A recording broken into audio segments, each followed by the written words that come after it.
We are live at the Global Party Healing from Your Inside Out. I have the gorgeous, wonderful Diana Nielsen from Kansas, USA with us. And she's a different vibe than a lot of people because she completely surrenders to her God-given guidance. And she lives and experiences divine abundance on so many levels that we're going to hear some of her joyfulness and just lift that energy right back up as you can receive it. So open that hand, open that heart. Diana, welcome. Thank you for being here. It's my pleasure. It's an honor. It's an honor to be here. So one of those beautiful things that I noticed about you in the past few weeks, because you always have had many situations that have come your way and you've always come through them and learned from them extraordinarily well. But what comes to my mind right now is how well you just handled the most recent event was when you went in for a surgery. You want to tell us about how well you trusted your own body and your own inner guidance about the situation in a medical establishment? Yes, I would love to talk about that. So I went in for what was a major procedure. I hadn't had anything like it happen before. And if you want me to be specific, I will be specific. But yes, no, maybe so. It's your body, right? Whatever you want to share with them. So I actually had, and I'm just going to be specific. I had a bunch of hemorrhaging and I needed to get a full hysterectomy, they said. They were saying, you might have dun, dun, dun, what they say to people. And I said, you can say whatever you want. I know my body is strong and healthy. I also know that this needs to stop. And I feel completely open to being friends with my uterus without it being inside my body and loving it still and being grateful for it. And I kept telling them that I was strong. And they said, oh, it's going to be 4 to 6 weeks before you can drive. It's going to be so hard. All the things that people say to you. And I said, it's going to be 2 weeks and I will be driving. I'm strong and I'm healthy. And so I go to the hospital. I ended up having a situation where post-op pneumonia was given the day after. And they also created some kind of a hernia somehow. I ended up with a hernia from getting surgery. Right. That was the size of a grapefruit. And they said, you've got ... And I said, I am strong and healthy. And they're like, and you have post-op pneumonia. And I said, you are telling me that. And I understand you need to feel that you need to tell me that. I'm strong and healthy and my body is healing. Anyway, they'd already seen me getting up and walking 6 times after the full hysterectomy. And so they already were and I even acted like I was jogging to kind of tease my nurses. I'm all jogging and acting like and anyway, and I felt great. I felt amazing. So, and that was with the what they were telling me was there. So when the doctor got there, I thought this was the cutest thing in the world. He looked at me and he goes, well, it's not really pneumonia. And I said, I know.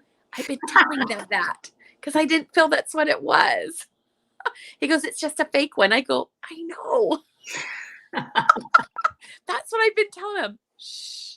And so we kind of, giggled about it. But, people want to tell you that you have something. And I just keep saying, I'm strong and I'm healthy. And so. Okay, let's just pause on that one a moment, okay? That's a very good point, right? People want to tell you, this is what's happening in the world. People want to tell you things, but you kept saying, I'm strong and I'm healthy. You were affirming, your body was feeling it, you were knowing it, you were saying it. Yep. And by the way, Deb Flanagan says hi. Okay. Hi. And so they removed the hernia. I was in for a week instead of 2 to 3 days. I was in for almost a week. I did go home and come back. And I'm going to tell you something. I was driving. The surgeon released me to drive on week 2 of getting out. And on week 3, I almost won a dance competition that somebody put me in at a singles conference. It was lovely And I went back in, and one of the nurses that was there saw me for my, month after checkup. And I said, hey, what's up? She's just like laughing. I'm like, I told, like I knew that I was strong. I know my body. I know that I'm healthy, and I have recovered very quickly. And some people would say, oh, that's because you were telling yourself that, blah, blah, blah. It's because I accepted the truth about the situation. I walked more after my second surgery than I did during any of the times at the hospital. I was able to go home with gentle dancing written on my discharge notes. Like, how many times does that happen? A patient demonstrated gentle dancing. She's okay to do that at home. It was just lovely, and I even had like a little dance party in my room. And I told her, I said, now, Doc, I did this. Are you okay with this? She's like, yeah, that's great. And so when I went and won I went and did the dance competition, it was gentle dancing, so you do what you know is right and what you feel is right.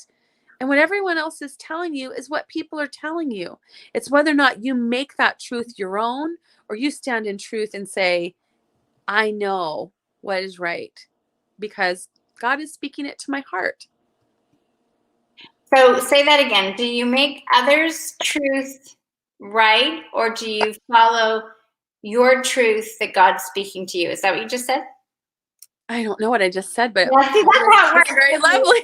But that's essentially okay. So just to be present here, what she's saying is she is saying to you, are you trusting what everybody else is saying, or are you trusting what you feel is coming through you? Diana has such strength and conviction in what God is guiding her to do, and she's had many opportunities to practice that to become a master of it. So when whatever's placed on your heart, you're doing it regardless if the rest of us think that is just the most far out thing, isn't it? Hi, Annabelle. Exactly. This is my Annabelle. She wants to be here too. Hello. Yeah. Hi. And it's a good example for your children too. Think about like what's going on in the world right now, and think about how you want your children to learn to handle the types of things going on right now. Go ahead and unplug my phone, sweetheart. So Deb just wants to say, yes, she has total trust and faith, which is so admirable. Thank you.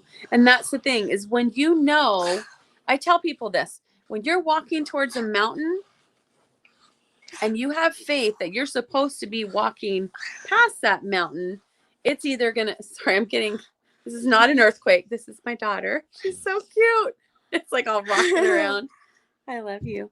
But you know that what you're being given, you can get in, sweetheart. You're fine.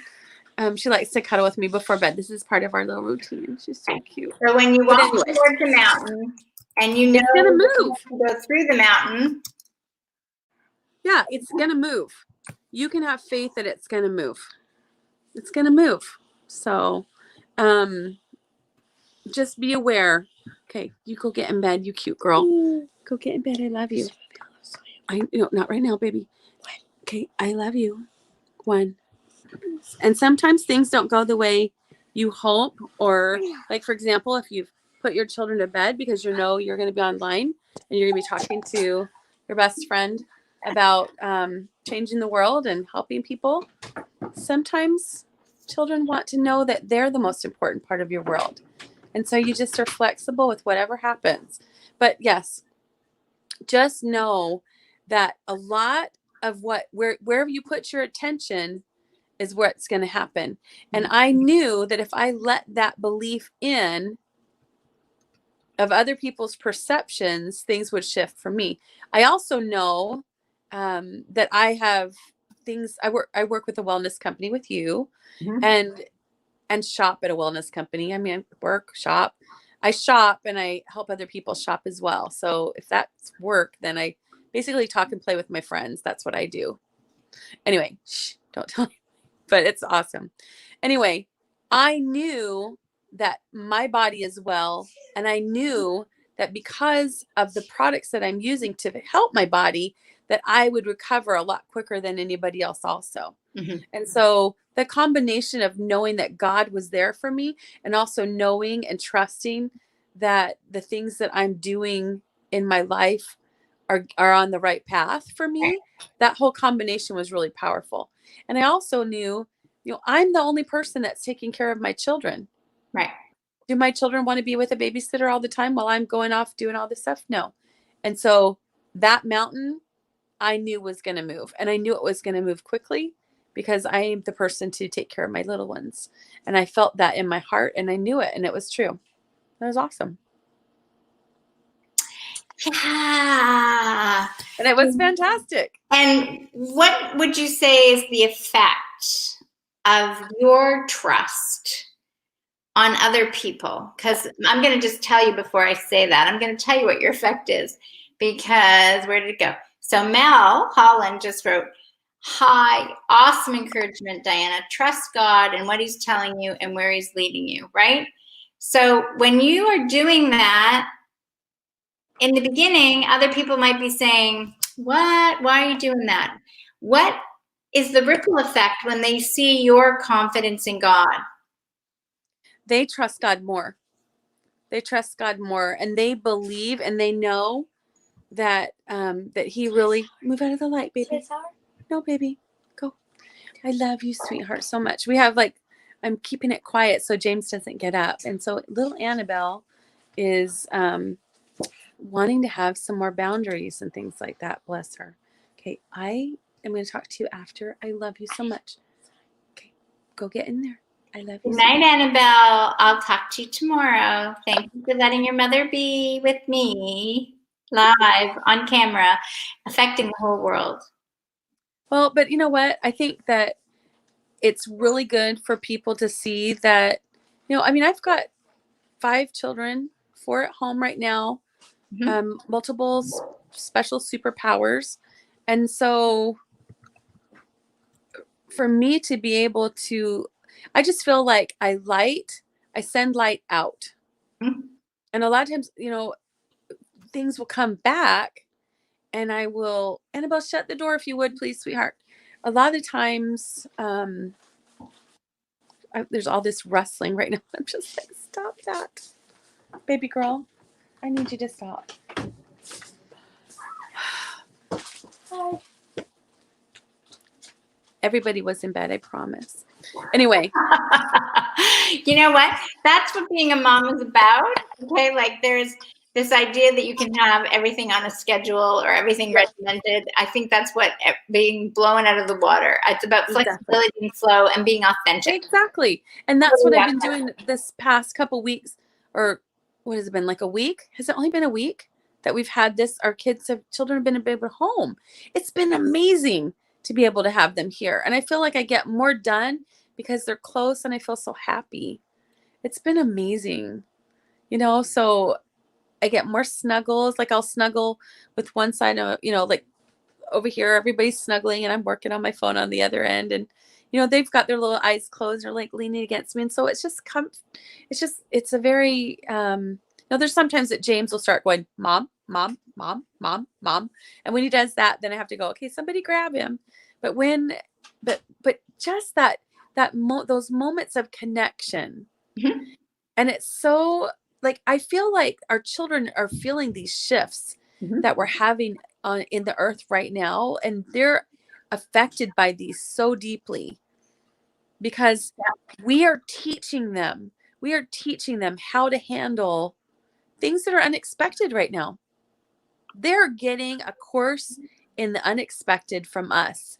And we can choose to either listen to God as we go through this, or, all that stuff that sometimes people fall into. And I choose to walk in faith, period. And I feel like that's what I'm teaching them, is the faith. Well, I think you're teaching your children faith, but you're teaching others faith. Even when you go, you've told me you go to church, obviously not now because it's all closed, but when you would, and you would share wherever you were, and you would give your testimony, and people would be like, whoa, they've seen you in your life and they've noticed and they go, whoa, how'd that all happen? I mean, Right. that's been going on since Years, at least. 2 years, right? Like as Might you have been longer than that. stretched, I mean, as long as I've known you, right? As you stretched out and kept trusted where you were guided, and people are like, you're doing what? I mean, I know I've had calls with you too. You're like, what? You only have like 2 days and you're going to go all the way. You're going to drive 8 hours and come 8 hours back with your kid. And then you're like, no, we're going on an adventure, and things opened up. And it's always amazing because you know what you're guided to do. Exactly. See, now that I know that my mother, who passed away recently, I had an impression one time to go to Atlanta. I ended up driving 36 hours straight through to go to Atlanta. Well, I didn't know my mom was going to be getting hospitalized during that trip, but I was already on my way when I got the word that she was hospitalized. We got to spend the night in a hotel with my mom on the way back after she'd been released from the hospital, spend quality time with her with my children. And then as she passed away, we weren't able to be there with her. And then it turned out that there were all these storms during that time and that we couldn't have gone anyway. And the peace that comes from knowing you're exactly where you're supposed to be in a moment, that's powerful. That is powerful. Yeah. Peace. Exactly. Isn't that what we all want? Peace. Yes. Have that peace that. Yeah. Knowing that God is mindful of exactly where we are right now, and that we are doing what he's asked us to do is beautiful. I remember when you first asked me to go on this, I was like, oh, where will I go? Where will I be? And I mean, I think I once even rented a beach house. Yes. And now I'm sitting on my couch in the dark. Right. Look at this. That's progress without makeup. Right. Except for lipstick and mascara, or you know what I mean? That's progress. Yes. No, I can just sit here right now and say, yes, I'm doing my best to get my children in bed, and this is me. I'm going. Did you hear that? You look adorable. She's got unicorn pants on that are the cutest thing you ever saw.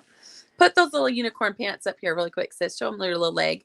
Look how cute those are, y'all. They glow in the dark. Everyone needs a daughter with glow in the dark unicorn pants. I'm just saying.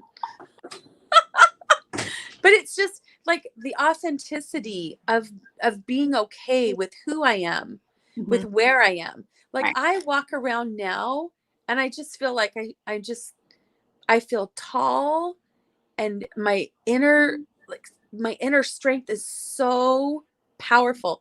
Even when I was pushing, that tower down the aisle at the hospital, it was like I felt so strong because I know who I am, and I know that when I need help, God is there for me, and I know He's mindful of me in every situation, and that is true power. That is true power. Now, getting there. Okay, let's give them a little bit of there. So, did you have some breakdowns before you learned to trust? Always. Right? Always. Right? Always. Always. Was it worth it to have that breakdown? I'm sorry, what, sweetie? Was it worth it to have those issues and to have the trust that you have now? Yes. And if you want me to speak about what happened, I am so open to speaking about what happened, because it was like my whole world shifted. Everything shifted. Everything that I thought would be there for the rest of my life was gone in an instant. So just wait on that one, because what you just said was everything you believed was going to be there for the rest of your life shifted. And that really is what's going on for a lot of people in their world right now. Yes. Okay. And so if for any of you are wondering, what do I do? You re-listen to this interview over and over again, and you get this conviction and this feeling that you trust the process. You go one step at a time, and you trust, and you get a friend or coaching or mentoring or whatever to be there with you to help you trust the process. Yes. Because Because you're invincible. when things come that look like there's no way you can make it through it, those are your biggest gifts. And most people look at that and think, oh, yeah, and I look at it now and I'm like, okay, what's God got now? Let's see. Because every time a door opens, I can promise you a door opens every time. And it might not be the door that you wanted. Right. But it will be the door that he knows is best for you. And that's what I've seen. That's what I've seen. I was thinking about this today. The fact that I had a brain injury for 16 months while being up all night with James on oxygen tummy feeding tube, that made me at home with my spouse all the time. Flutter, flutter, flutter, flutter. Yes. And because of that, other things happened. And because of that, I found that I get to be in a relationship where I'm treated with love and respect. Oh, beautifully said. And that is powerful because God knows that he wants me in a relationship where I can shine and I can feel beautiful, lifted, guided every day. And so I've teased people about this. I'm like, I'm dating myself until someone, and I'm open to dating others as long as they treat me as well as I treat myself. I do want to say something about self-love really quick though. Okay. And you actually taught me this. You said once, and I remember this so powerfully, when the Savior came, he didn't say, hey, everybody, love yourself. What did he say? Love your neighbor as yourself. As yourself. Yeah. People, you've got loving yourself down. Check. Move on. Love someone else. That's all I have to say about that. Because this Corona teacher that we have right now, I loved how they said that earlier. Right. Isn't about us. It's about loving others. It's about loving others. It's about looking out for one another. It's about helping one another. It's about looking out. We're having a heart reset. I love that little heart. I wish I could do one. I'll do one on my side. I can't even. Ooh, there's heart. I'm doing a half a heart. But you give whatever heart you have, people. And you know what? God will fill in the other half of the heart. He will. And that's my strength that I give you is that whatever happens, we were called. I knew I was supposed to sell my house and everything in it. I had 3 weeks to do it. I did it in 16, day 3 cash offer. Told my children, bring everything that I promised them. I said, everything that brings you joy, I promise you will bring with us. And they cheered. I will always remember them cheering because I said, everything else we're going to have the rare opportunity to share with other people. Yay, we got to share. They were so, especially Annabelle.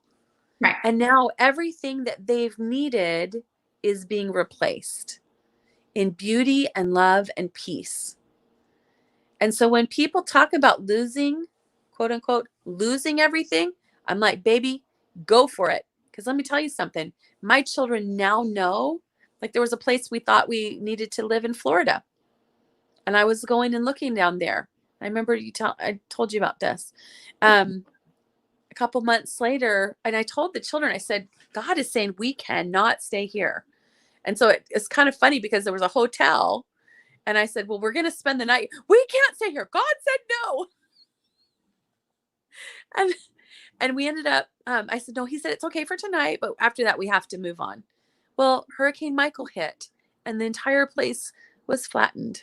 Yeah. And I went back and I said, children, do you remember where mom said we couldn't stay? Would you like to see what's going on there now? And they're like, and I showed them. Yeah. That taught them faith. That taught them trust. That taught them that when God says, hey, you really need to move from a place. Oh, Kansas. We came here to visit my father for a couple of days. And then I had a feeling, hey, just tell him you're open for staying longer if there's a place. Well, by 3:30 that same day of me telling him that in the morning, he's like, hey, I found a place I think you'd really like. I didn't even see this place before I came. Do you know that? I don't know if I told you that. Did I tell Yeah, you no, that? no, I knew Yeah. that. I knew it all taken care of. Yeah. I didn't see it. I didn't need to Right. because I was going to get to spend time with my father. And what has happened? Now my children are in school here. Well, they were, but see, I really wanted them home. So then. Right. So you caused it all, man. I know, right? Wait a minute, shush, no. Because she used to homeschool them. For people that didn't know, she used to homeschool them. So this is the first time they went to school being in Kansas. And they were having some, enjoying the process, but you did miss them and they miss you, and now you're back together. Okay, just before you continue, I just want to read a couple of the other comments that Deb wanted to know. How many breakdowns did you have before you reached total surrender? Holy cow. What do you think, Jacqueline? You're the queen of me coming to you with the breakdown. Okay, Deb, it was like every day. No. Well, there was, the first part was just denial. Oh, if I work hard enough, I'll be able to overcome this. I was holding on to an attachment of my marriage is going to work. My marriage will make it through whatever. I'm willing to do anything because I'm going to serve God. There were a lot of breakdowns in that period of time. A lot of breakdowns in that period of time. I look back and I'm just like, holy cow. Yeah. So I think I have, but I can look back over the past year. And when I think about the drama that's been in my life, I can count on two hands the amount of times that little poof have popped up. I've had peace this year, and it's heaven, and it's worth having. And so if some little sweet angel pops into my life and starts with me, I'm like, okay. Well, actually, do you want me to tell you what I really say? What do you really say? What I really say is, dun, dun, dun, dun, dun, dun, dun, dun. My name is no, my sign is no, my number is no. You gotta let it go. No. I mean, seriously, you've got to let that go. And that's where, Frozen comes in. Let it go, all that, because you need to really let it go. There are some things that you are called to handle, and other things, they're not yours. And you need to let those go and realize that a loving God isn't going to say, oh, but you know what? Just handle this abuse from this person. No. No, my name is no. My sign is no. No. Okay. You just let it go. Just let it go. So Mal has also said, amen. This is key. That is key. Love ourselves and don't allow anyone else to treat you less than you deserve. You say it, sister. And says, I need to hear this. We are downsizing. Trying to minimize. I need to trust that anything I give away or throw away will be provided later if I need it. I can also tell you on that one, Mel, I've moved so many times before and trusting the process, but when I gave up everything in my house, the same idea. That's why I could be that stand for Diane to say, trust me, it'll work, because we surrendered. If you haven't been in my Trust in Your Guidance, you'll hear the whole story, but you can read the book. It's coming out soon. But that's what it is we are the inner guidance goddesses because we trust the process, and everyone else can learn in 10 days. I got to put a plug in now because the book is coming out. 10 days, Trust Your Inner Guidance, because everybody's got more than 10 days at home right now. So imagine if everyone trusted their inner guidance and stopped listening to all the stuff out there like you did, because that's how we started, right? She was listening to her inner guidance. She wasn't listening to the medical community. She was listening to her inner guidance. She wasn't listening to everybody else says. She listens to her inner guidance, and she doesn't listen to what I have to say anymore. Once upon a time, I might give her feedback, and I might say, But now she's like, you should hear it. She's like, I don't think so. That's not what my inner guidance is saying. And I'm like, okay, all right. And just one word, and going back to that story, I was walking across the living room having hemorrhaging, and I had a very strong feeling and thought that said, go to the hospital now. And you know what? That's what I did, and that's how I found out what was going on. It was amazing. Like, the whole thing has been just phenomenal. Has it been like a little fluffy walk in the park with cotton candy and unicorns and kittens running after me? No. But you know what? It's so worth it to know. This is what I tell people about this, okay? when you're walking with God, a walk with God is a walk with God is a walk with God, no matter what. So when things are hard, what's harder? Listening to God and obeying him and going with his plan or not?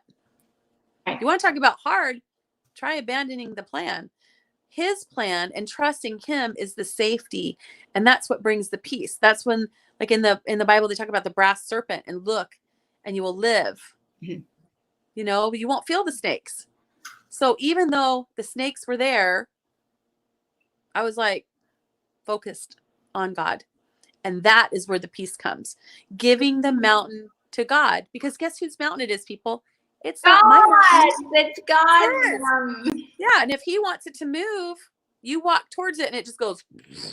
Yeah. I love it. And I've seen that. And I've had church leaders tell me, they're like, I've never seen anything like this before. Because I'll call them. I'm like, this just happened. I found out we have to move in 3 weeks. Oh, we've got a cash offer. 3 days later, they're like, oh, so, and just for the story's sake, let me tell you, we moved into another place and ended up having an infestations, and we took care of the infestations because I can handle anything, right? But then we had a methane gas leak and the roof had mold and we couldn't live there. So we had spent all that money and there was a whole story with that. So what the point is that no matter what comes, what I've learned is with God, I am strong with money, without money, whatever the situation is, he creates peace. He creates healing. He creates a way. And as this situation is happening right now, I mean, I've already done the quarantine with my son for 2 years. And yes, we didn't have the coronavirus, but we were being told that he could pass away if he got around anybody. So we were home from, nobody did any activities with, like, we were home. Right. Because the doctor had said that's what he needs. And I did that. Now, isn't it funny that what he really needed was a shift in the toxins in our home? Because as soon as we did that, he became strong enough to now go to school. Yeah. So, but I would have never known that if I hadn't listened to God. I would have been taking my Lysol and Clorox and I thought it was listening to me. It was never listen to God. That's right, because you wouldn't have listened to me because you weren't listening to me at that point. You were like, I was not. No, because I had a solution. I had my Lysol. It'll kill everything. I mean, Lysol and toxins are what was hurting my son. Yeah, Soluguard. Woo! Yes. Things that are botanical. All of those toxins out of our house shifted our lives. So I went back to pulmonary, and the pulmonary doctor was like, "What did you do to this child?" Yeah. I said, "What do you mean?" This is the child that they thought wouldn't make it out of the NICU. This is a child that they thought was going to have to be trached. This is the child, this open heart surgery, blah, blah, blah, blah, all that. This is that child. Deep suctioning every 3 hours with a spaghetti string thing that went down up to 16 inches. I'm that mom. I know that what happened with him when I shifted and got the toxins out of our lives in our household, poof, then all of a sudden my son could breathe, and all of a sudden he was strong. And so I told the pulmonary doctor, I said, you know how people take things out of their diet, their toxins? He says, yeah. I go, I did that with everything in my entire house. You can eat anything in my house, including the toilet bowl cleaner, and you will have no problems. And he was like, you tell somebody you can drink toilet bowl cleaner and they're like, wah! And that's not my favorite beverage or anything. Okay. Please don't get me wrong that way. But wait, please don't get me wrong. Please understand that it's safe. There we go. That's a better way to say it. So James was finally safe because he'd gotten up his walker, was climbing up into everything. Mm-hmm. And what I noticed is that after doing that is when the toxic relationships, as it was almost like the toxic relationships were leaving and the layers were coming off. The people talk about peeling the onion. I'm going to tell you, you want to peel an onion, get all the toxins out of your house. Poof, the onion is naked just right there. Wah! It's amazing. It's amazing. So I got all these analogies right now, huh? But this is where we get our strength, is being real and saying, sometimes there are people that are in our lives that we feel if we work harder, they will be kind to us. And this is what I've learned. You ready? Here it goes. Take notes. Is that like, my name is no? Yes. No? They are teaching you who they are and who they're trusting in the beginning. Now, in my situation, I know I stayed. I know I did everything I could. I know that. That being said, I know when the next person comes into my life to love me, it's going to be a whole new world. Whole new world. A whole new world. Okay. And I'm excited. I'm excited. What I thought was great and wonderful is going to be exquisite and extraordinary. And I know it. And I feel it. And I trust it. I know myself more now. And I know my children. And I know truth and God more now because of what's happened. Yeah. And isn't that the journey? Yes. Like, to me, this is, you know, what you've experienced, what I've experienced. I believe what every single person is experiencing is to know that inner journey, to know who is guiding you. Where does that come from? And yes, when you trust that, like you said, there's peace, there's an inner joy. Yes, stuff happens. Yes, you still had to go to the hospital. Yes, your car can, you know, get hit by a deer. You know, yes, stuff occurs. I forgot about that. It's like, yes, we're in the middle of this thing, but you know, as Tess and I were just talking about, I feel very positive about this thing. I like that the city's paused. I like that people are getting to be home and realize things about themselves. I love that I can feel the energy of just this sense of, oh, everything is relaxed. Yeah. Yes.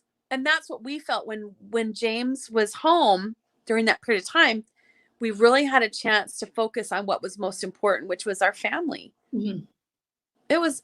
This reset is such a gift if people will look at it in the eyes of learning to trust God more. It really is. And I can see that. And I feel that as people who are bringing peace, you and I, and our group that we are friends with, the peace that we bring people of knowing, you know what, you do have what you need. Yeah. And it's okay. And sometimes people, because at first, you know, like if a little child falls down, they're like, oh, am I going to be okay walking again? And you help them up. Just put your arms around them, give them a big hug. Wait till they're ready. Because if you just pop them out there on their own, that's not a great plan. But that's what we do. We lift, we love.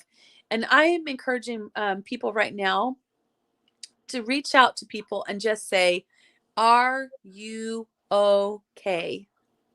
Do you have what you need? Talk to people.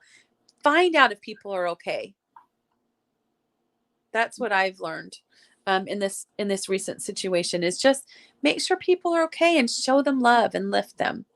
And there's some people that will let you lift them and other people that just want to talk about how horrible everything is. And then you can say, which I learned from Tess, is like, I appreciate that you might want to express these things to me. That wasn't quite the word. If you would like to talk to me about this, we can set a time to talk about this. When she said, so I can put my hazmat suit on. It's true. And make sure, because we want to be there for people, but we want to also be prepared for people. Right. And it's like, because sometimes unexpected visitors just show up, like Carol just arrived. Yay! Hi. Your emotional hazmat suit. I like that, Jacqueline. I need to get on my emotional hazmat suit. That's awesome. Yeah, because it's that part. It's like, you know, where you go. So here's the scoop. We've got, actually, I brought Carol up, and now I'm looking at the time. It's 8 minutes to 10, and 10 on my time. Sonia from New Zealand is going to come in, and she's got like an hour with us or a half hour or whichever, and she's going to be talking about the effects on your body. So you guys are welcome to stay pertaining to that and ask her questions relating to that, okay? But wait, what is she talking about? I'm sorry, I missed it. But she deals with energy and the impact of like fear. She's helped a woman through like her first thing was your body is the messenger. So what your body is a barometer, right? Whatever Absolutely. it feels to get rid of, and you guys know that. So I'm just putting it up there that you're welcome to stay. We're going from the surrender and trust process because we're all trusting it. Are you feeling the positivity vibe now, Carol? Because I do think maybe there was some conversations earlier that you had a different effect. Have you picked up on the Diana vibe? Oh, I've always felt the positive. I was feeling it. It wasn't impacting me, as in I was negative. It was just I needed to retreat and put on the emotional hazmat suit, right? Yep. Ground and clear. So I walked away from a conversation. Yeah, and I think that's what we need to give everybody permission for right now. Is you, me, like however you said it, each of us, that's probably a better way to say it, each of us has to give ourselves permission to take care of ourselves and love ourselves, because when we take care of ourselves, we actually are taking care of other people, right? It's true. That is loving, because it's loving. Like if my vibe goes low, and then unless I'm being responsible and saying, which I've done to Diana or Carol, like, listen, I need to process this. I need to get this out. I'm being responsible because I'm saying, now I know I should probably say, maybe I haven't sometimes, but other times I usually do say, do you have a moment? I've got to deal with something, right? Sometimes. Yeah. And I think that's what we need to do with our friends, is say, hey, do you have some time? I have an issue that I need to release and get rid of. And then you can put in your emotional hazmat suit. And you can be there for them, knowing they're fully responsible. Versus somebody just going, blah, blah, blah, blah, blah, blah, blah, blah. You hear what they said, blah, blah, blah, blah, blah. And you're like, that's just a transfer. That's a transfer. That's a dump. That's a dump right there, friends. Right. So. Exactly. No more dumping. My name is no. So what is when you feel the vibes, Carol, like when is it because you feel it energetically? Do you see it in someone? How do you notice what's going on in the world right now? I usually notice in that my energy drops a lot. I get sleepy, I get tired, more easily exhausted, and that's usually that something is kind of pounding on me around, or weighing on me, looking for a place to be able to vent itself, and I don't want it to vent itself on me, so. And so when you get that tiredness, right? Right. In that space, because ideally, do you want to keep all that feeling of that energy wise? I mean, sometimes we have it, and other times we don't need it. But do you feel like you have to carry it? Because I think that's no, I don't. And and recently it showed up, and because I worked in a school, so there's a lot of worry and concern, parents and students, but with children especially. So, I found myself needing a nap in the afternoon. I just literally could not keep my eyes open. And, but since then, since school is out, and now I have a little space from that and a little more clarity on that process of, that I was walking through more unaware than not, is that now I've been able to just go back and center and check all the boxes, and it's going much better. So awesome. That's awesome. Can I just say that I love your hair? And I just have to say one thing about it. When the sun, like the light on it, it's kind of like I'm pointing at it, but it's looking like I'm pointing at Jacqueline. So here, let me go the other way. Yeah. It's kind of like a little halo, like right here. Oh my if you can see it. Can you see it in the top, very top? It's really adorable. Like, anyway, you look gorgeous. Well, thank you, sweetie. So do you. Thank you. We're there. Okay, so let's just get present to the three of us on the screen at the moment. Okay? And notice that each of us is a part of each other. So when we look at the beauty and the extraordinary of each other and we feel the vibe, it's really also a reflection back of each of us. Right. Because we're all in this together. That's Absolutely. very true. Yes. Yeah. Can you feel the love Tonight. I love how you have a song for everything. It's a wonderful thing. Yeah. You know, have you ever met her in person? No. If you've ever Not met her yet. in person, it's like meeting sunshine. Oh, I'll Jacqueline bet. is sunshine. on a cloudy day. She is. She's sunshine unbottled. Like just sheer energy, love, joy, bounding with kindness. Mm-hmm. Just when I say bounding, it means like Right. just bounding forward with like, who can I love? Who can I help? Who can I serve? Who? And she's just that person. But yet she's also got this beautiful classiness. I know this isn't about you, Jacqueline, but just receive this. Just put your hand on your heart. Just receive it. But it's a classiness that is so innate as she loves and lifts and serves those around her that it's second nature for her just to lift. It's Right. amazing. I'm so blessed to get to have her as my friend. Yes. And I love you ladies, and I'm so grateful to have you both. Thank you, Diana. I was listening to someone say today that that in terms of how they saw light in everyone, and they felt prayer all the time around them. And she said, and I've done it for so long now that it's actually entered my DNA. And I would say that would describe Jacqueline, right? Yeah, I agree. Oh, see, that's good, because we were talking about we have to like alchemize the DNA. So that that's like, yes, that I'm an alchemizer. Yep. And wouldn't that be great if that's really what we're out there doing, is we're spreading that joy, and that love is way more infectious. Like, yes.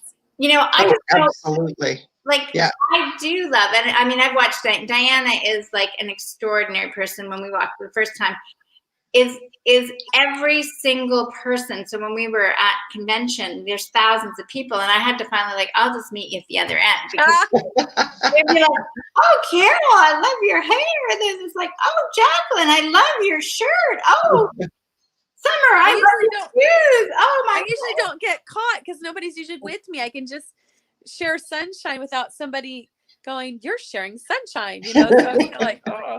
But I see people and I think 5 positive things at least. Like any person, you give me 5 seconds, I'll give you 5 positive things about them. Never met them. That's a good. I think we should start a 5 positive things about everybody right now, especially when nowadays if somebody thinks something, like just think 5 positive things about them. I'm typing in. Think 5 positive things about everyone you know. Yep. Everyone you meet. Well, because there's always something beautiful that you can appreciate about them. Right. And, Absolutely. you know, usually it's something perhaps superficial, like, but then you get to know the person more and you get to know their heart, and holy cow, that's lovely. Absolutely. So you can just see your, the depth of your soul. And that's what I'm picking up on you right now is like, yeah, your hair is adorable, but look at who you are. It's even more beautiful and more, you know, you've got so much depth. I love life, and I love connecting. I love people. Just amazing. Absolutely.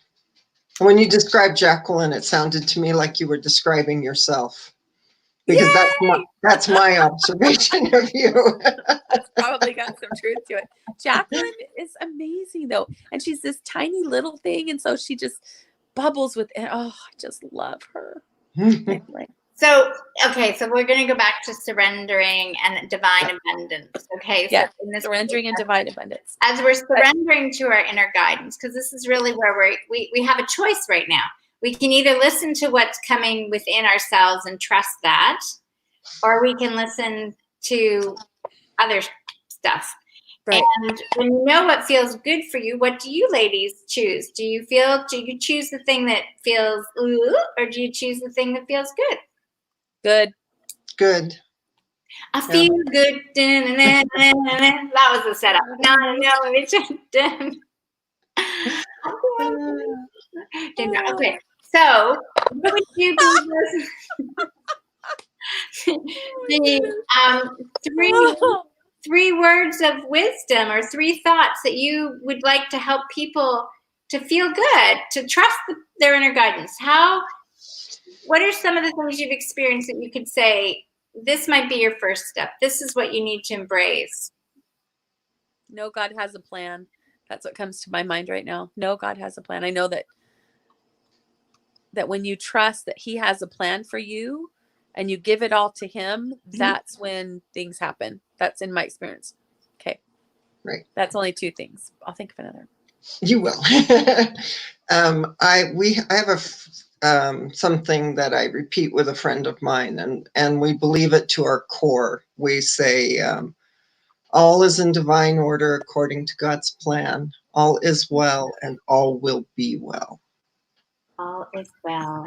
That's all awesome. Will be well, and all is in divine order, and all is going to be even more extraordinary in well and in divine order, because I'm about to bring up the wonderful divine Sonia Cortez from Yay. And if you have yet to meet her, you think I have not. Hi, Sonia. Extraordinary. She is another extraordinary. Oh my gorgeousness. Look at you. Wow. She's like a sunspot. Wow. I love it. Woo! Your mic is Lovely. muted.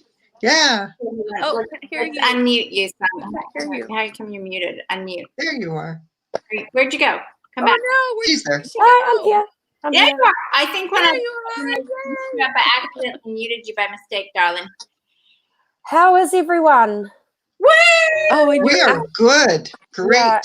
Yeah. We are great. We're so excited to have you How here. are you, darling, down in New Zealand? Yeah, we're okay.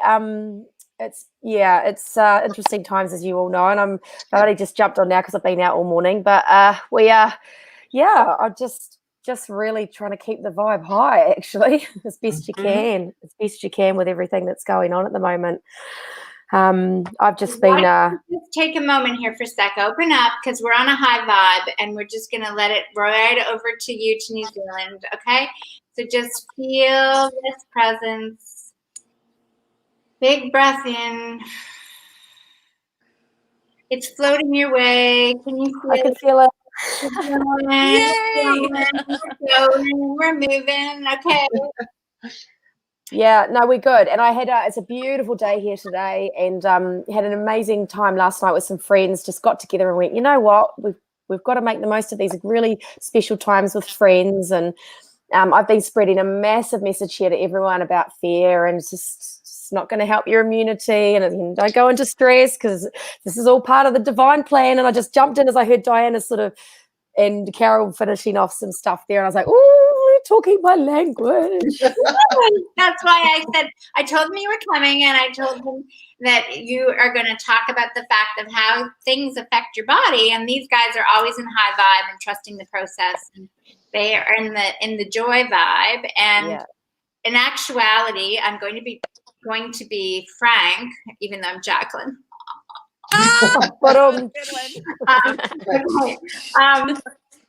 There was definitely, with all the interviews I've done today, or all the conversations, there was definitely a different vibe from some of the other people from the States as opposed to the rest of the world, except for you two darling ones. Must be because we hang out together. Okay. we it's interesting too, because I think it's just the Kiwi way down here. You know, you've watched the ripple effect, and you're watching the panic buying going on in Australia, and they seem to be obsessed with toilet paper, and New Zealanders seem to be just cruising along. And our Prime Minister, she's very, I think, having a woman at the helm to just deliver the message really helps keep people in that kind of, we trust her. We do trust her very much. We don't, we know that whatever she's going to tell us to do, comes with very good, advice. And Yeah, it's really awesome. It's really awesome because Kiwis are just so, we're so cruisy. You know, Canadians are very similar, and I think we have a very similar outlook on life and just kind of, you know, go with the flow. So, yeah, I'm just reiterating to people, you know, if you understand what causes illness and disease, you'll do everything in your power at this time to keep yourself stress-free. Right. Exactly. Yeah. And I'll tell you what. Oh, go ahead. No, you go, Raina. Yeah, you go. I went into, we have a grocery store here called Walmart. It's the only grocery store, really, well, one of the only ones in our area. And as I walked in, I could feel the vibe. It was almost like thick. Mm-hmm. Yeah. And so I was just like, my name is no, my sign is no, my number is no. So I walk in, I'm like, you look beautiful. I love that color on you. Good morning. Yeah. Good for you. Every person, because it was early, right? Yeah. And they're like sitting there, and I go, thank you for all you're doing and for your service. Oh, these vegetables look amazing. You know, and just everything I could say positively. And, you know, I don't know if you've ever seen Captain Marvel before, but she walks in and she'll just get something, right? And it's like, and it just is gone, right? And so I walked through this thick stuff, and it was like, you are beautiful. Imagine it, you know, belief system release. You are this, you know, like, and I was just speaking truth and peace. I get so wild about this because this is what matters. And I've got the phone like right in front of me. Yeah, and the light, But if I have the lights all on, then my little dude with Down syndrome gets up and wants to, you know, like come hang out with me because, you know, anyway, which would be really kind of fun. But he might start momming me, and that could be interesting. But that is what matters right now, is just lift people. I mean, it was just talking about vegetables and just, you know, simple things. Right. But this one woman was like so passionate about how she was stocking the shelves so quickly. I go, you look like one of the Avengers.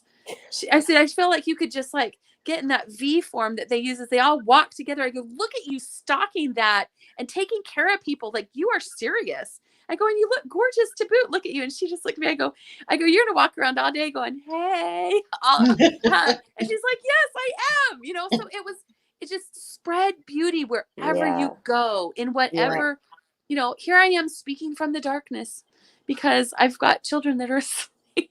You know, speak, because light gets rid of the darkness. You know what I'm saying? And that's what I felt. I felt like the energy was cleared after I was gone. Yeah. And one lady even was like, who are you? Oh, here comes my kids. Here, I've got to be quiet. There you go. So anyway, you have all this wonderful joy around you right now, Sonia, but your real profession and how you help people is they don't come to you with all this joy, do they? No. There's always a story. There's a story to the illness. There's a story to the disease process. Always steeped in stress. Stress is fear, guilt, apathy, grief, shame. Anything in that. Have you ever seen Dr. David Hawkins, you know, inverted triangle of the hierarchy of vibrational frequency of emotions, and how, like, I heard you say before, you know, health is love, well-being is love, well-being is joy. And it's really interesting because I just did a post about it today saying you choose. Yeah. You can choose to be in fear or you can choose to be in joy. Yeah. I'm sitting there quietly going, I can't wait to lock myself away for a few weeks and read all these books I've been dying to read, and, you know, do some jigsaw puzzles and watch some Netflix and binge watch some Gaia TV and and, you know, if I can't pay my credit card bill, what are they going to do about it? You know, well, they might actually be like some of the banks over here that have started to give money and redistribute. Say, you know, we're going to cover your mortgage. We're going to cover this, you know, because let's face it, what the heck are the banks going to do with all their millions either, too, if they can't do anything because you can't buy any more real estate. You can't go anywhere. Like, when you can't spend your money anywhere, you might as well give it to somebody that needs money. What if all of a sudden they everybody's debt because they have those millions of dollars that are just sitting there, right? It's not a transaction. Well, this is why this is happening, to bring those global economies, into balance again. So there's not this disparity. People with the money are going to have to start giving, and people with no money will have to start giving, and we have to give in other ways. It's, we can survive. There will be ways to survive. It's. No, and I said the context. Thrive. Thrive, exactly. And the context, like I said before, was. My goodness me, we're talking a few months in lockdown here, people. Let's put out like the Great Depression, the World War II, all those times where there was years and years. We have had it too easy for too long. But the irony of saying we've had it too easy for too long is actually everyone's had it too hard. So now we've got to simplify it, peel it back, put back into place what's really important in life, get rid of all the fancy, shiny stuff. And it's about community and looking after one another and loving yourself and loving. Yes. Love each other. Yeah. Really I'm not sure if you are familiar with a woman, I can't remember her name, but she channels a collective energy called Zach Chats. No. And so you've heard of Abraham Hicks and how they, Abraham. So this collective energy, I listened to it at the start of the year, and it said early this year, first quarter, around March, there's going to be a massive global catastrophe, like a natural disasters, like to that effect en masse, that are going to do a massive shake-up of everything to get us back. Chaos before the calm. And I went, oh, this is interesting. I wonder what's going to happen here. And of course, it's happening. I'm going, oh, yeah, this is good. This is good. Yes. Thank you. Well, we were told that, before this happened, that we would have more clarity. What more of a gift can we have of getting clarity than seeing what's really important to us? Yeah. 2020, baby, it's speaking itself and it's being heard. Yeah. Woo! Let's go. And because we're moving out of that kind of the last century, the age of humanism, where we were individualized, selfish, protective. Yeah. And it's been known with the new Mayan calendar that we're moving into the age of humanity, which is all about community and coming together. And I know the irony of this whole global event is all about isolating ourselves, but really it's about coming together. Yeah. And supporting and loving one another. Yes. And see, even this idea of self-isolating, I like to see it as that everybody's coming to have to go within. Going in. So and that's why people are scared. Yeah. Because they don't know how to go in. Wait, and why? And wait. The people in your house that maybe you've never been playing, hanging out with, really, because you've been so busy with your life, and now you've got to be with them. Yeah. Sonia, I missed that. What did you say, sweetie? I just said about. It sounded like you said mosquitoes, and I was like, no. I'm like, say it again. No, it's my Kiwi accent. No, it's about coming inwards. It's about bringing it all in, and and just mosquitoes are not a part of it. Then no, I mosquitoes. Heard mosquitoes. I was like. I love you. Okay, I just wanted to make sure for the rest of the people in Kansas and the United States that we weren't eating mosquitoes. Okay, I didn't think that was the vibe. Are you on? Have you started to have your forced isolation then in New Zealand? Is it voluntary? No, not voluntary. And at the moment, anyone over 70 has to stay home. Now, but my mother's 75. Mm-hmm. And she's the fittest, healthiest woman I've ever known. And she's hilarious. She goes, they're not stopping me going to the gym. What are they? She goes, I said, Mum, you don't even look 70. Don't worry about it. If anyone asks, just tell them you're 65. No one will know. No one. Right. And her friend who's 65 has got very compromised immunity and should be staying home. So really, it shouldn't be an age thing. It should be a health thing. Health. I totally agree. Yeah. I totally agree. Yeah, just like, so I've sort of said to my parents, we will go to stage 3 early this week, next week, I do believe. And so I said to my mum and dad, can I come hang out with you? And I'm like, she's really excited about going and hanging out with my mum and dad and having home cooked meals and just watching old home videos. And right. Sounds like heaven. Yeah. And bringing more of my business online, which funnily enough, I've been asking the universe, how do I get my business online more? How can I? Well, it's answering. I'm getting what I asked for. Yep. Yay. Yeah. On that note, you do help people deal with their issues from whether they have a physical dis-ease a mental disease, right? Emotional dis-ease. Anything Mhm. that's you can help them with, right? Yeah, definitely.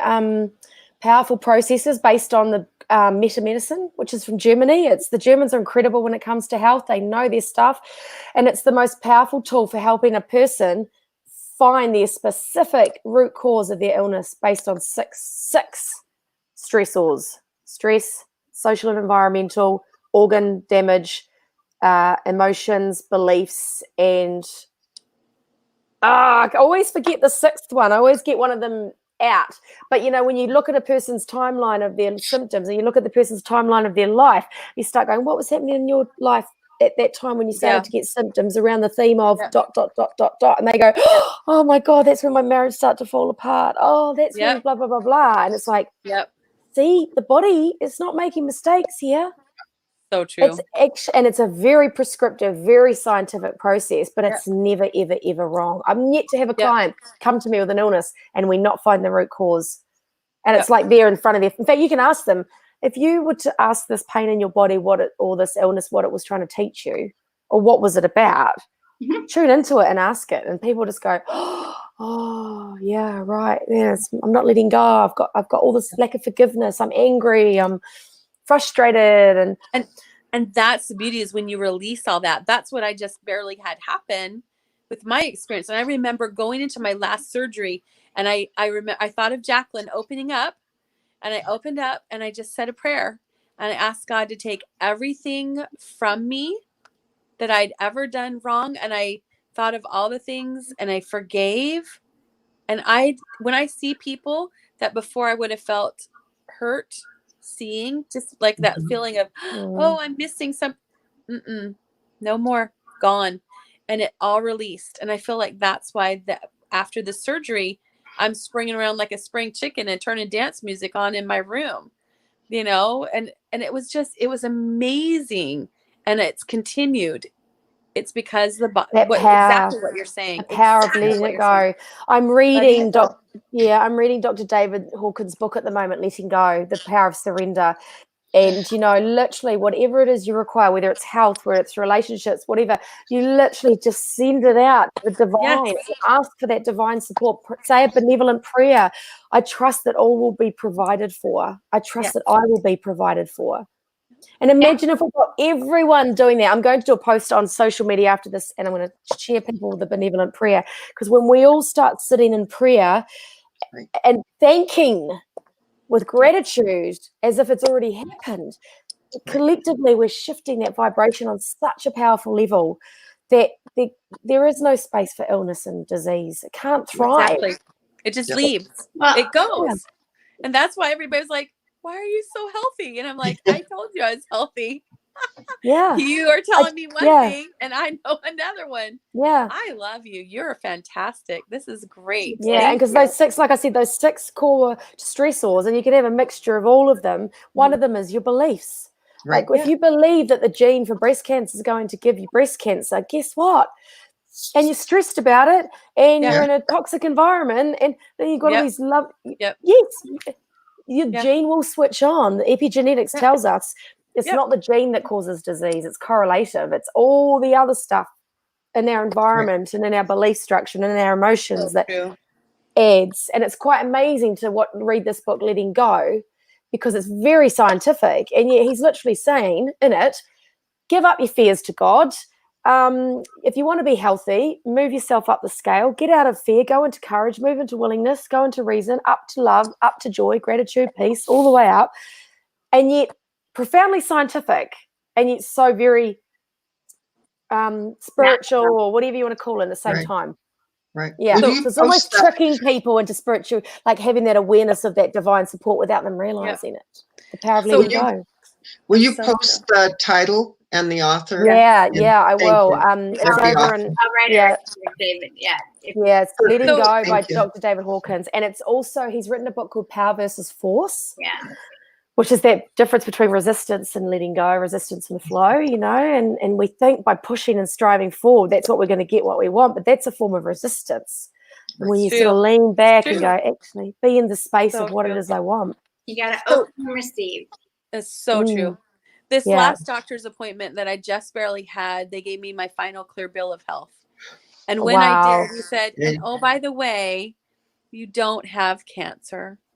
And I Right. looked at him and Yeah. said, I I know, Yeah. because I told you I didn't. Yeah. No, I had come to peace with the surgery. I knew I needed the surgery because God was saying I needed it. Yeah. And we found out why, and I'm at peace with that. But it was so beautiful to be able to look at him and say, I know. Mm. I already Mhm. knew. Yeah. Because if Yeah. I did, I have too much positivity Mm.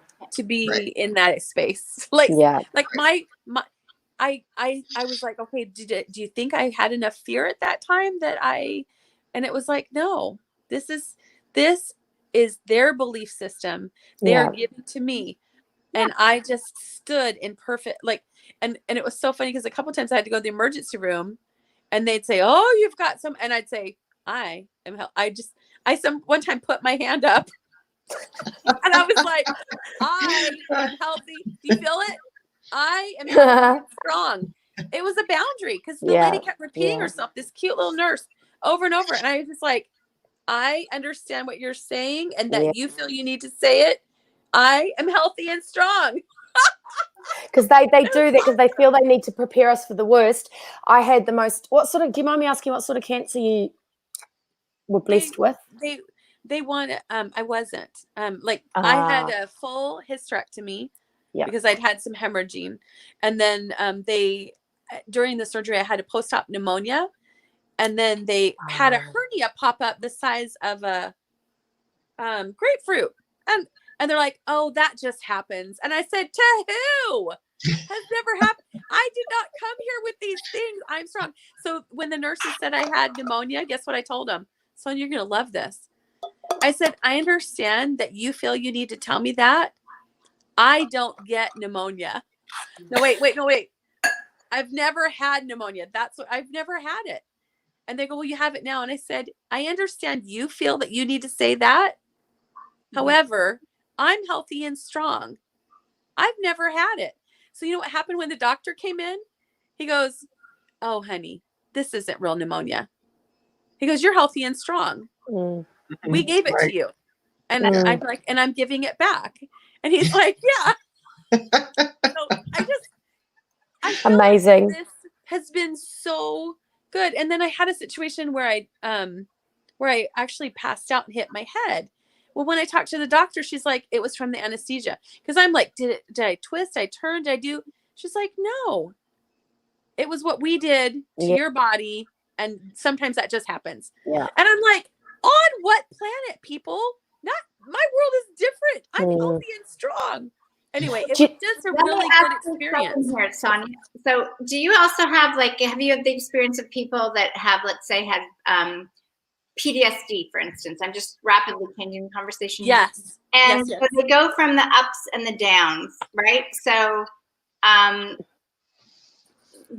can that also be handled? Yes, 100%. Absolutely. What you can handle? Pardon? Is there anything you can't handle?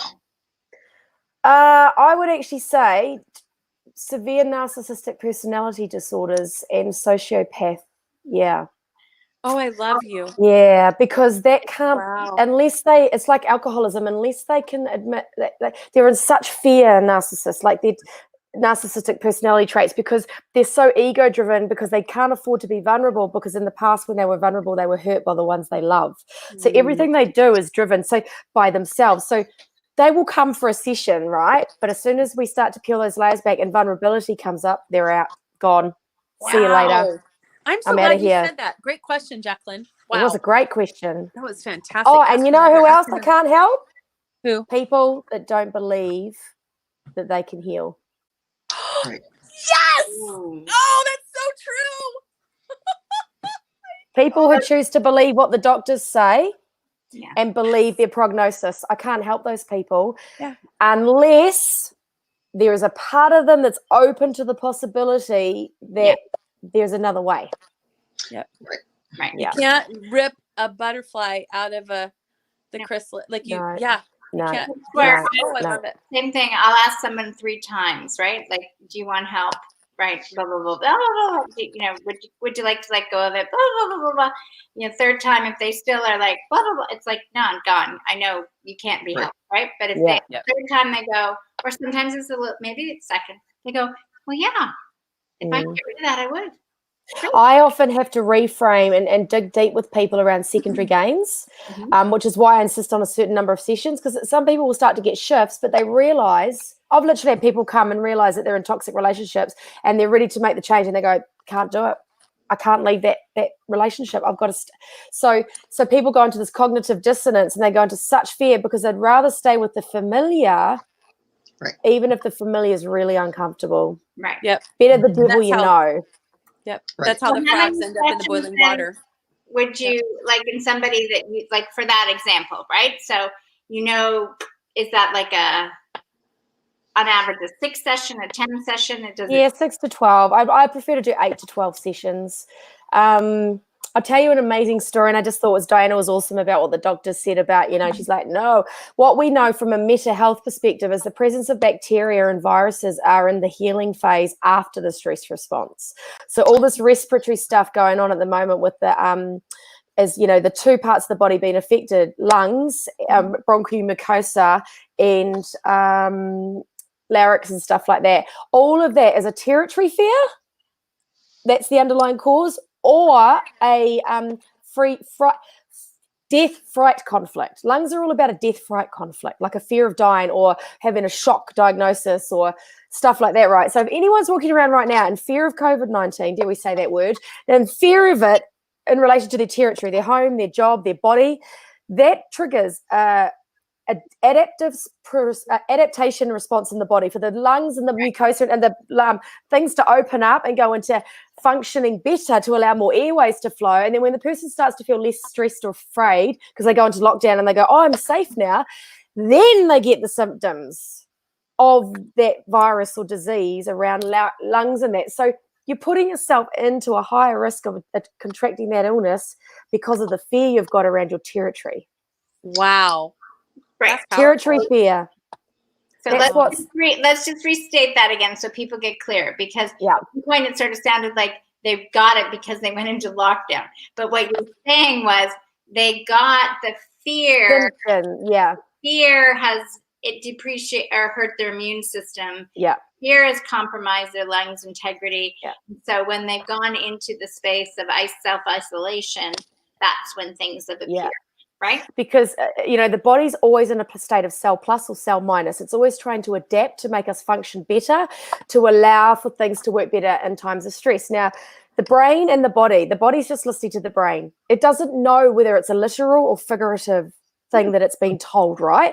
So if people are all walking around right now in fear of about to be isolated, in fear of the person standing next to them on the bus, in fear of losing their job, then the body's getting that message, oh, territory fear, I need to go into adaptation. So the adaptation is the opening up of the airways. It's the expanding to make it function better, right? Now, we don't have any symptoms in the stress response for these types of illnesses around, you know, asthma, hay fever, allergies, pneumonia. So we're in this adaptive process of no symptoms, right? Mm-hmm. And then, right, the government's putting in some measures. We're going to be okay. I'm going into lockdown. But obviously we're going through a stress response, rejuvenation response, stress response, up and down, up and down, up and down, which causes a re-triggering of the symptoms, which causes us to stay in the healing phase for longer. Now, the healing phase is the mucosa.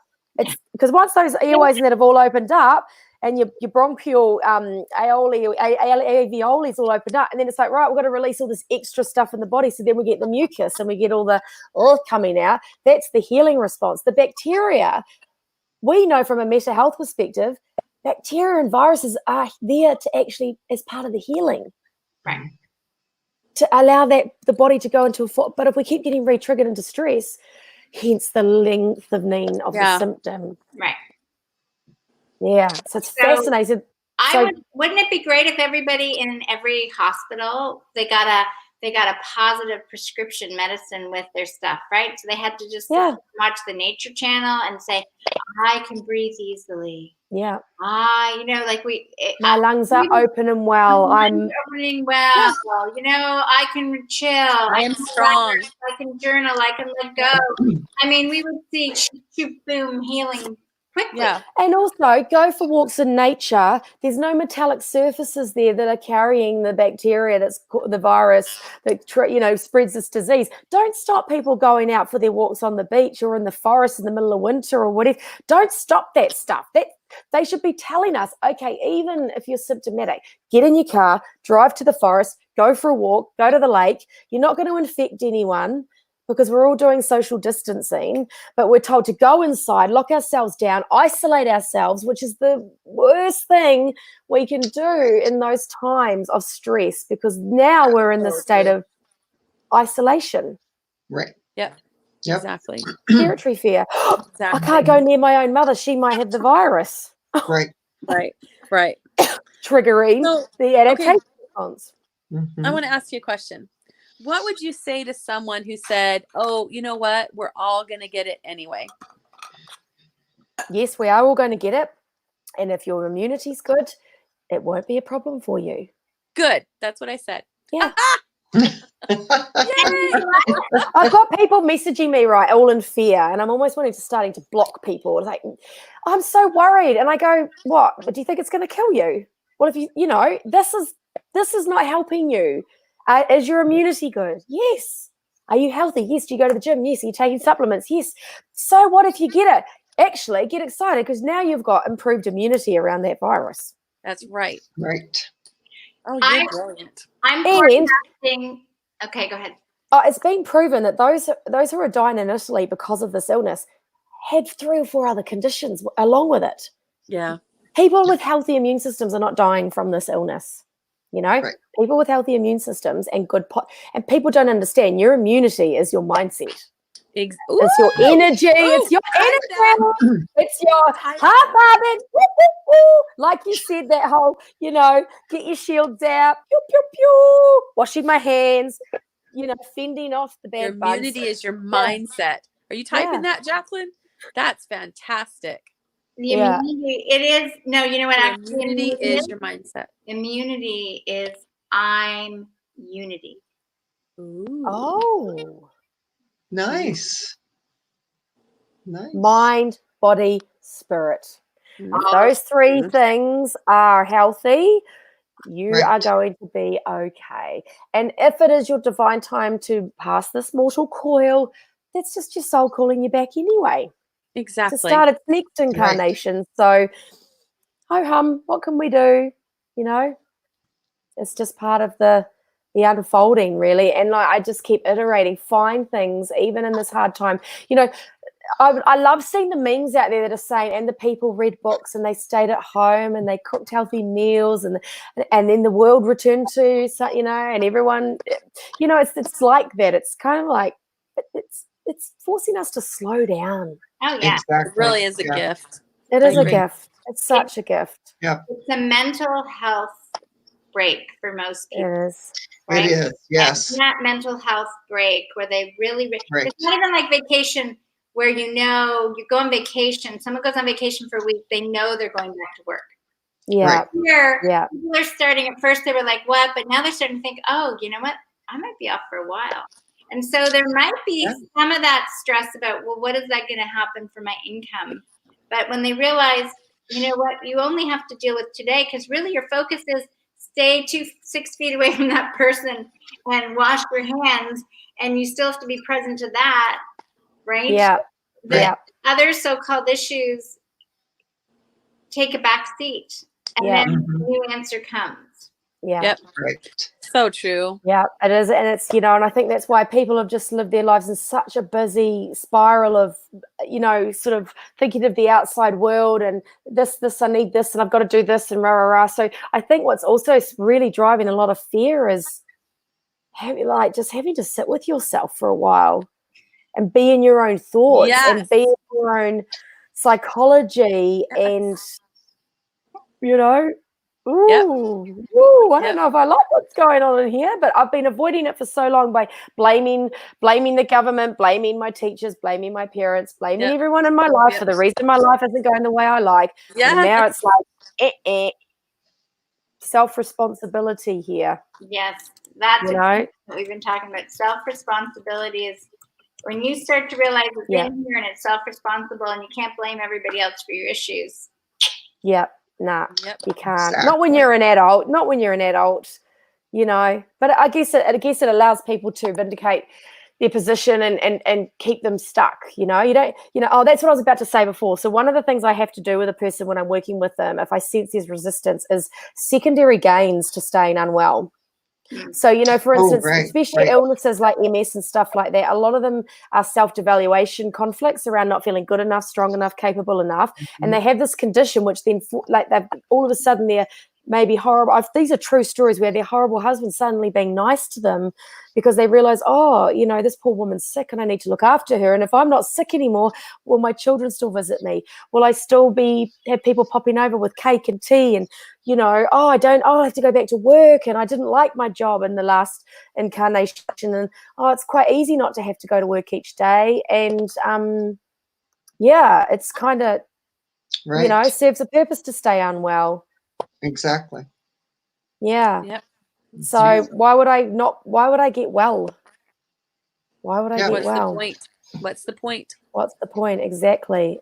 So secondary gains, and you've got to work through that because then you've got to sort of reframe it and go, well, which is easier for you? Staying like this for the rest of your life or navigating a little bit of a house, I always call it a house renovation because they're chaotic, to get to the other side where you feel free and light and happy and connected and you know, so you've got to navigate the yuck. It's not going to be fun. And feel it. Let it out by feeling it. You've got because many people feel like, oh, well, I'm just going to stuff that down. Well, you're just making yourself a big old, you know, porta potty about to blow, people. Yeah.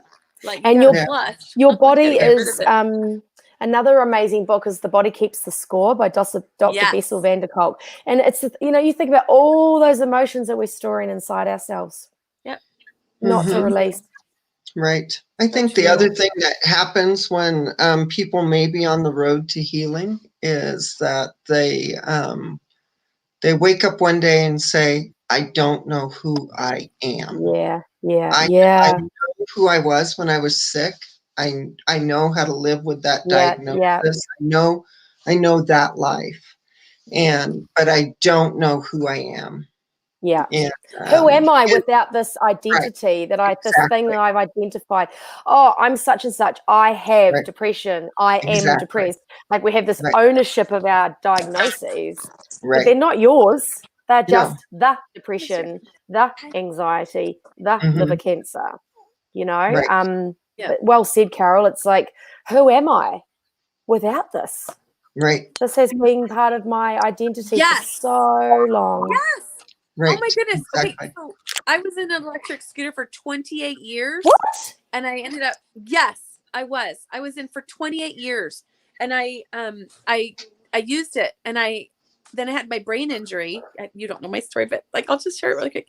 Anyway, but I had my brain injury. And so I wasn't able to use the scooter because I would hold something in my hand, turn my head, and I can remember what I had in this hand. And so being on a scooter wasn't a safe thing to be, like, because I felt like I could, you know, run over somebody. And that's when my little boy had just gotten out of the NICU. He's on the tummy feeding tube, oxygen.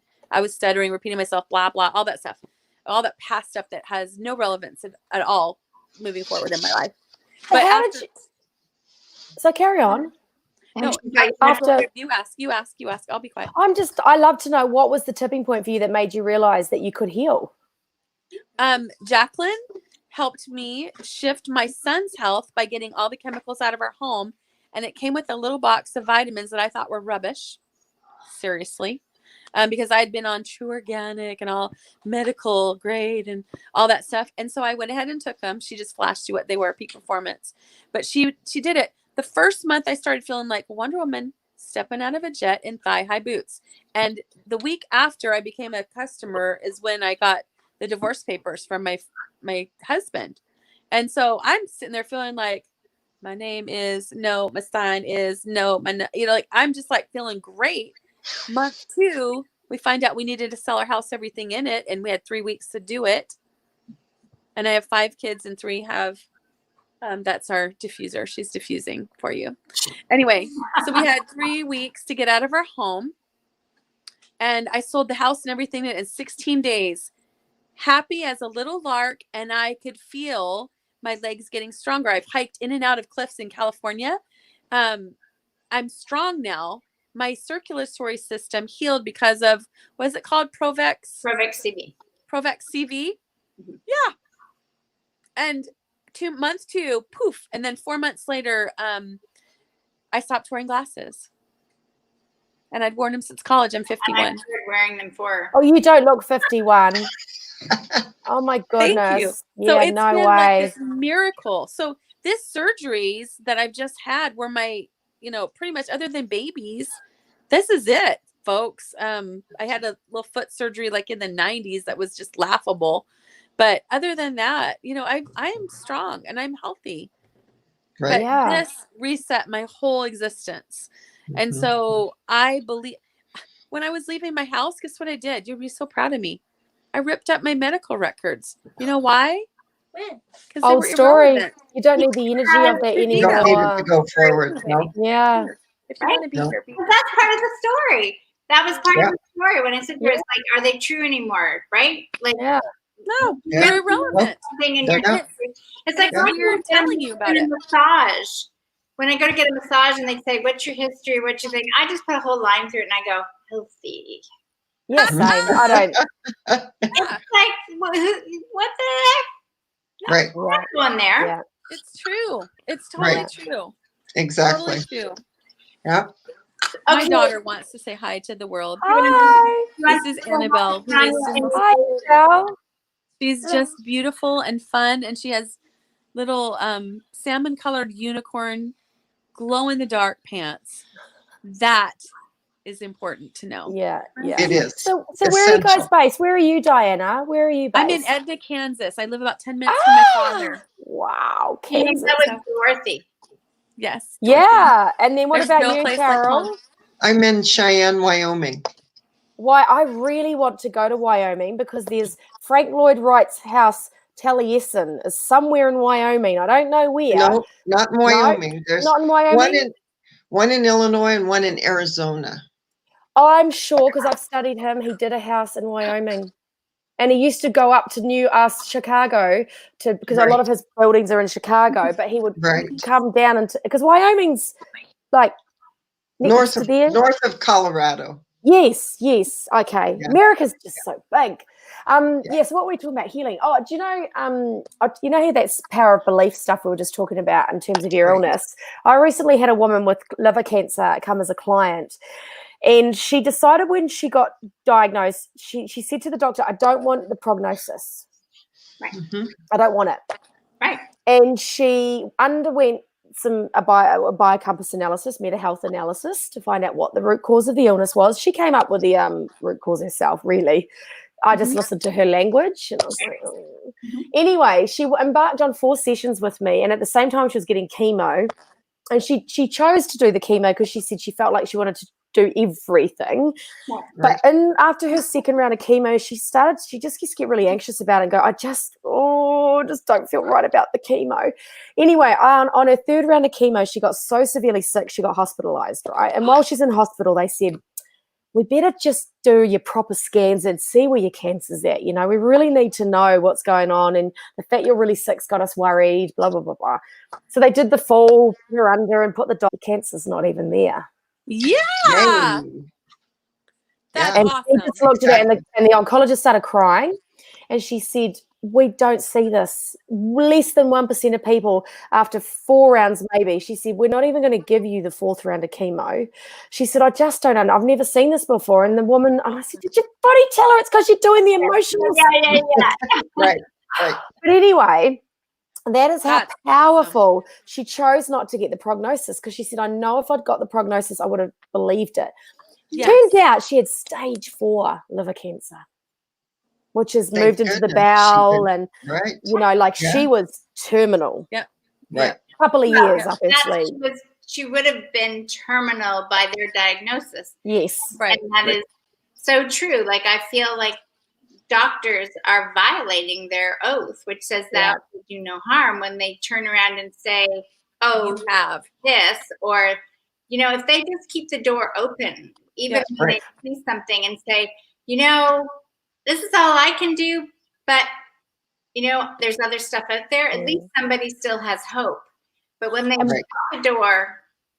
And what they don't understand, and this is what's really interesting about so many cancers, they're in the healing response, they're either in the stress response or the healing adaptation. Liver cancer's in the stress response, right? So I know that whatever's going on in that woman's life, she's living it at that moment. So if we can get her to deal with that environmental trigger, because it was an environmental trigger, and overcome that and change her mindset around it, then her body just gets the automatic message.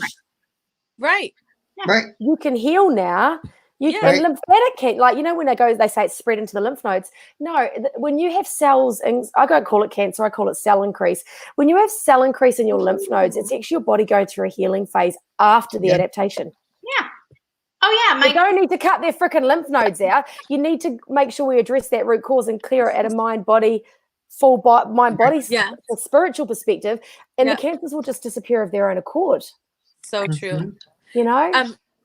I had another experience I want to share with you too, because this experience I had was really, really powerful. But I was at the ER, and years ago I'd had a situation where they put dye through my body, and I had an anaphylactic shock reaction. Okay. Ooh. So they wanted, and it was a very severe one. Okay. They told me, they said, don't ever do that again. And so here I am in the emergency room, and they want me to put in the contrast dye. And so the little nurse comes bebopping in, and she says, so we're going to go ahead and do the contrast dye. And I said, well, are you aware that, you know, in the 90s, I had an anaphylactic shock reaction that was da-da-da-da-da. And I told her about it. And she goes, so you're uncooperative and you don't want to have the dye? And I said to her, this is the one that I had to put my hand up to and say I was strong and healthy, by the way. Bless her. Love her. She was giving me a beautiful opportunity for boundary expansion. I'm very grateful for her. I said, she goes, well, I'll just write that you're uncooperative. And I said, I would appreciate that you would, you know, I would appreciate it. I said, that's not true. I'm uncomfortable with being told that if I do it again, that I could pass away. She goes, well, I can't write that down. I'm just going to put that you are unresponsive, you know, like you're, you know, being uncooperative. And I said, can you put that I'm uncomfortable with being told before that I could pass away repeating the treatment?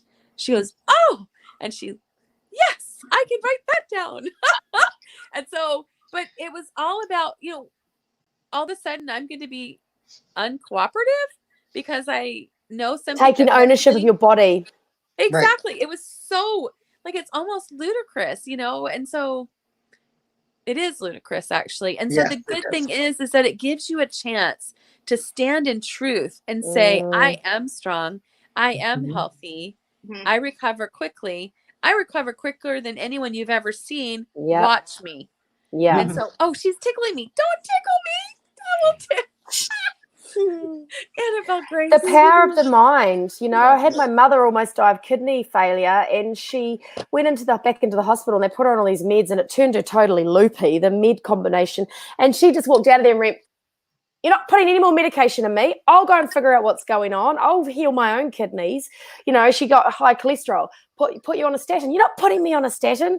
Oh, you've got high blood pressure. Oh, I'll go and eat sage leaves. So she figured out that she eats sage leaves.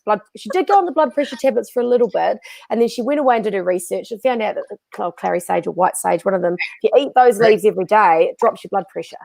So she's not on any blood pressure meds anymore and doesn't need cholesterol meds.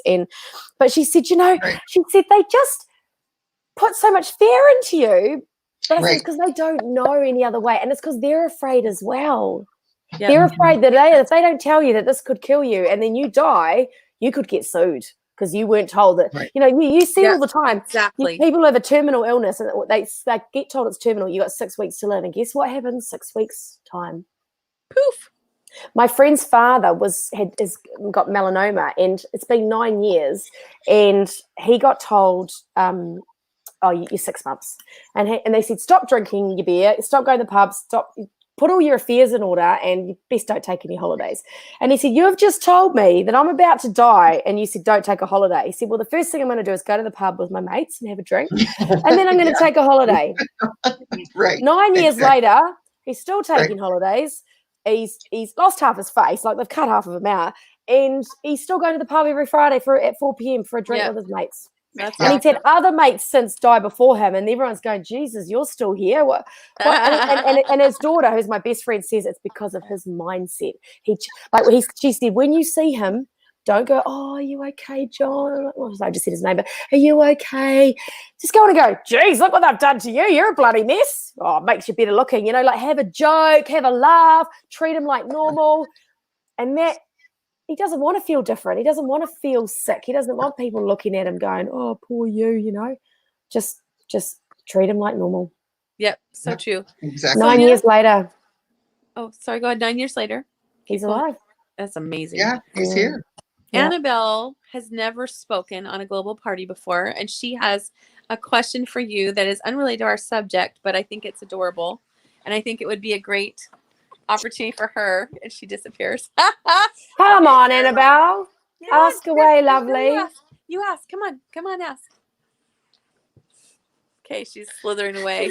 I'm not going to ask. I already know the answer, but if Annabelle decides to come back. Australian?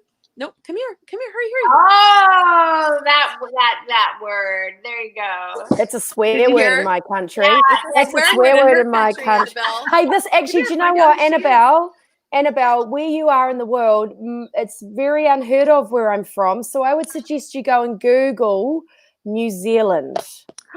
Oh.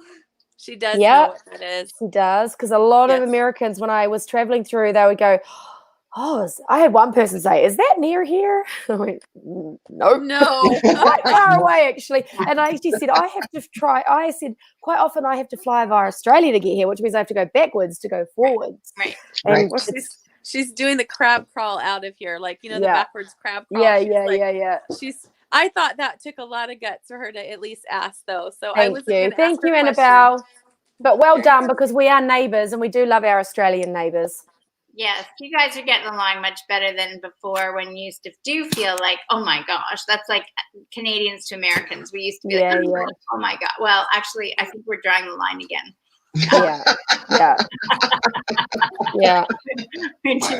But I really want to get to Canada and the States again. Oh, I do know, come right? visit. it will. I will. Get there, right? There's still going to be some flights, but the borders have to open. So that's Right. the same thing is for me. I hadn't even thought about that process. And it was my brother who said, so where are you going to go? Because my girlfriend's coming back. Go to bed. Because I've been heading to Costa Rica the whole time. And I was like, wow, I'd never even thought about that. But she'd already said, well, there you go. There's a house there and there's another house there. And it's like, yeah, that works. But Easy. it's easy peasy. I was feeling New Zealand and Australia later this year, so Right. shifts. But That could I be told my amazing. children. so what, darling? Okay, 3 top tips. Okay, 3 top tips because I know you got to get jetting here. Yeah. So 3 top tips. Okay, number 1, establish. I think it's important to do everything you can to overcome your fear of this, because the fear is what leads to the stress, which leads to the compromised immunity. So number 1, do things like tapping for fear, meditating. Number 1 is get rid of fear. Number 2, look for all the good things in this experience that are going to come from this for you. Mm-hmm. Right. So really focus on, well, what are the benefits of all of this? Globally, individually, socially, environmentally. Like, I think everyone's across the board going, geez, Mother Earth right now is going, and breathe. You know, the pollution levels have just gone, you know, like it's just phenomenal what's happening in China with the air pollution and stuff like that. So look, so first of all, deal with the fear. Second, look for the positives and the things to be grateful for. And the third, dance and play music and laugh and have fun. Right. Put your music on. Uh-huh. Act like nothing outside the world is bad. Like, just keep moving, keep doing what you're doing, you know? just take notice of the beauty around you. Help someone. Show some kindness. Go and do something for someone else. Go and find an elderly neighbor. Give back. Mhm. And learn how to cook some nice, healthy meals. Hallelujah. Amen. You know, the other thing that's amazing, this is going to force people to look after their immunity. This is going to force people to start going, oh, crap, oh, supplements, oh, multivitamins, oh, immune-boosting supplements. Okay, I think I might start trying some of that. Yeah, Yep. exactly. It's true. You know? It's true. It's a I've gift. seen a lot of that. Finally, Yeah. actually, I'll tell you an amazing positive that's come out of this. So my friend she's a naturopath, but she also works for a supplements company in Australia that provides to practitioners and chemists that sell, you know, high end. She said they have already met their March targets for sales, and they're so busy that like naturopaths are just bulk buying amazing amounts of these. You know, people are suddenly, they can't get into their doctor. So they're going, right, well, what's my other option? Oh, I'm going to go see a naturopath or a nutritionist or a homeopath or. Good Yeah, market to get into, huh? Yeah, so all of these complementary therapies are finally getting some take up and interest in their work. So Absolutely. those are awesome tips, and I think everybody's got to get up now. Yep. And it's Get up and move. everybody dance Now. I'm getting up. Do. Everybody Everybody dance dance now. now. Bum, bum, bum, bum, bum. Hey, how do you? Oh yeah, that'll be me this afternoon. Music. That's the whole point. We gotta do something. We gotta be joy. Gotta move. Everybody's gotta go because we're dancing. And we're gonna finish off by dancing. And we love you all. Oh, it's been so Bye. amazing to spend an hour with you, lovely people. I'm going to look you up on social media. Are you on social media, lovelies? Yes, I'm going to ma'am. look Yes, you up. ma'am. I'm going to connect with you. And one day when I get to America, I'm going to come say hi. Do, please. I'm gonna give you a big hug. Both of you Yeah, guys. I know. Isn't she awesome? She was awesome. This was And fantastic. thank you